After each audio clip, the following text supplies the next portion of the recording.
Hey everyone, Nitesh this side. Hope you're doing good. So let's start with the question. So the question is flatten nested list iterator. So you are given a nested list of integer nested list. Each element is either an integer or a list. Okay.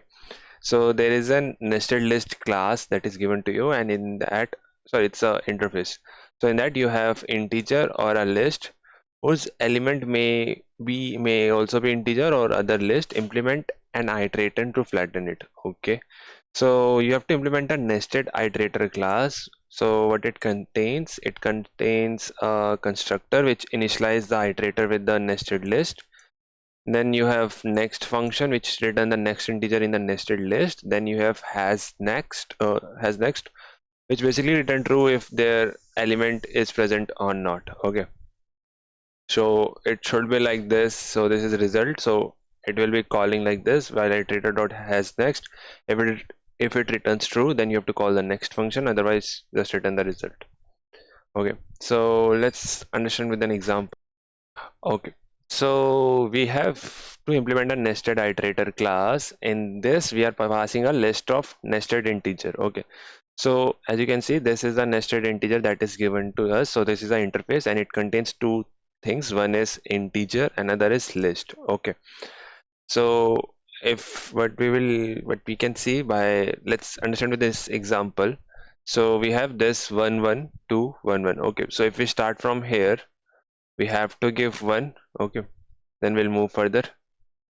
So then we again have 1, so we will give 1. Okay, then we move further, we come at this position. Then this is 2, so we give. So as you can see, there might be a integer and there might be a possible list also. Okay, so we'll move further. So first is like you have to complete the internal list, then you have to go to the next element. Okay, so we will complete this. So this will be 1 and we'll move further. So this will be 1. Okay, so this is the final output that we have to give for this input. Okay, let's see for this case. So we will start from here. We will give 1, then we'll move further, and this is also a list, so we'll give 4, then we'll move further, then we'll give 6, and then these 3 bracket will complete and we got our final flattened list. Okay, so this is the output. So I hope the question is clear to you what we have to do. Now let's see how we have to implement it. Okay, so if you can see, what we are doing is every time, like we will initialize this list into some list. Okay, then what we have to do, we have to, like, if the current is a list, let's say this is a list, then you have to go deep dive in this list only. Okay, so if you can see, for this is a list, then like this is the element, you will just take it.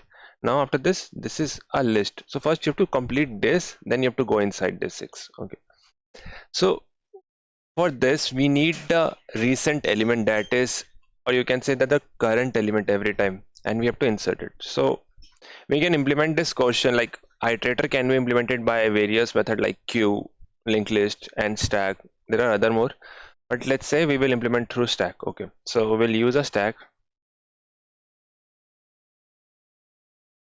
Okay, and our stack is of type of nested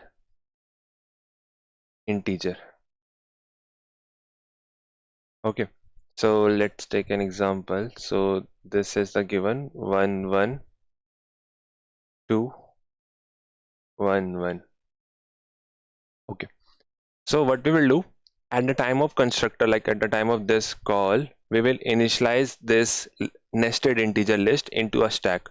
And how we will initialize, we will start from the last. Okay, so we will just take the element. So if we give the indexing 0 1 2, we will just insert this because we are taking a nested integer type. So we will take this 1 1, then we'll come to this index, we'll take this 2, then we'll come to this index, we will just insert this 1 1. Okay, so this is our first step: create or initialize a stack. Okay, then we have to give the implementation for next method and has next. Okay, so let's give the implementation for first next method. Okay, so what we will do for the next, it will be like, we will call the next, we will check if has next. Okay, is it null? If it is null, then just return null. Else what you have to do, you have to give the stack top element. Okay, stack dot top, and this is nested integer, so we'll do integer also. So get, like this method, we'll call this method inside it, get integer. Okay, so this is for next, like it's pretty simple. Now let's see for the has next. Okay, so how we will do it, it will be like, okay, so your hash next is, it need to check whether your current top element, if it is list, then convert that into an integer. Okay, so what we will do, we will check, so while we will check whether stack dot peak basically your top element. So as you can see, this is a list dot peak. How can we check whether this is list or an integer? We can check from this method. Actually these three methods are given to us. So if it is an integer, it will return true. If it is not an integer, it will return false. Okay, so we will check it like is integer. Okay, if it is false, that means this is list. What you have to do, you have to take this list, basically you have to pop this list. So we will pop this in the variable. So we will pop stack dot pop dot, its method name is get list. Okay, so you will do get list, and you will basically call your initialize function again, initialize this list also. Okay, so what it will do, it will initialize from again from the last. So this will take 1 as a list, and this will start from here. So it will be like 1, will insert, then it will be take 1. Okay, after this you just return finally if your stack is empty. Okay, if your stack is empty, you just return true, otherwise it will return false. Okay, so I hope the approach is clear to you. So let's debug it. So whenever the has next call, so it will check whether has next is there or not. So you can see the element is there, and it will convert that list into again an integer. So it will take the element and it will just do stack dot top. So it will pop this and it will print 1. Similarly, when next call, so it will pop 1. Then again it will, whenever next call, it will again pop. Then whenever call goes to this, so it will check whether this is a list. So you have to convert this list into an integer. So it will be again a 1 and a 1, and you again pop this, so you will get 1 1. So this is the final output for our given input. I hope the approach is clear to you. So let's write it. Let's write the code for this. So what we need a stack of nested integer. Okay, so first step is to initialize a stack, and we will call the let me give initialize 1 6, and we'll pass this nested list to init. Okay, so let's write the initialize function first. So void initialize. Okay, then you have to pass this nested integer list inside this nested integer your list. So what you have to do, you have to go from the last. So for int I list dot size -1 I greater equal to 0 I minus minus, and you will just do stack dot push list dot get of I. So irrespective of whether it is integer or is it list, you will insert everything in the stack. So we have completed our constructor call. So let's complete our next. So we will check whether has next. So if has next return true, then you have to do something. If it return false, then you just have to return null, because there is no element after this. So if it is true, you just have to do return your stack dot pop dot get integer.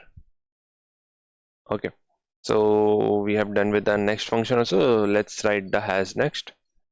So hash next is just simple, so you just need to check return. It's like stack dot is empty. Okay, so if your stack is empty, just return true, otherwise return false. Okay, so if your stack is empty, that means it will, like, your hash next returns false, so we will do the ampersand over, so it will return the reverse of that. Now we need to check whether our stack is not empty and your current, like your top element in the stack is, it's like stack dot peak is list. Okay, so get what's the function name, is integer. Okay, is integer. If it is in, if it is not integer, do something. So what we will do, we will pop this list, so stack dot pop, and we will just pass it to our function. Okay, I think we have completed our code, so let's run it. Okay, let's see if it submit or not. Yeah, this is accepted. Let's submit it.